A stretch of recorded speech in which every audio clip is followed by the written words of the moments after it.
তো দেখি তোমাদেরকে একটা জিনিস দেখাই, দাঁড়াও। এই যে আমি আমের আচার আর আম তেল বানিয়েছিলাম। তো আম তেল দেখতে পাচ্ছ কে খাচ্ছে? এদিকে এসো, এদিকে এসো। আমি না বললাম তোমরা এটো করবে না, এটা মুড়ি দিয়ে খায় বাবা, এত পরিমাণে টক খায়।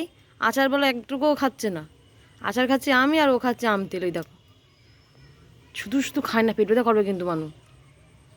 ওই এটো করলেই নষ্ট হয়ে যায় বাবা। বললাম একটা পাত্রকে তুলে নাও।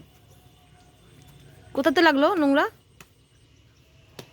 এত পরিমাণে টক খাচ্ছে সে আর বলার মতো না। আর এদিকে এই কিছুক্ষণ মানে অনেকটা সময় দেখতে পাচ্ছ বৃষ্টি হয়েছে, এসবগুলো সব পরিষ্কার করা হয়েছে। জলে ভরে গেছে দেখো নিচটা, রাস্তা সমান। হ্যাঁ, তখন আমি দেখলাম না, ভিজে গেছিলাম না, যেহেতু বৃষ্টি হচ্ছিলো, এই কালো টালোগুলো যেন উঠে যায়, তার জন্য বারবার করে আমি মুছে নিচ্ছিলাম, বুঝলে তো। ওটা ওই রান্না করেছিল একবার, ওই জন্য কালো হয়ে আছে।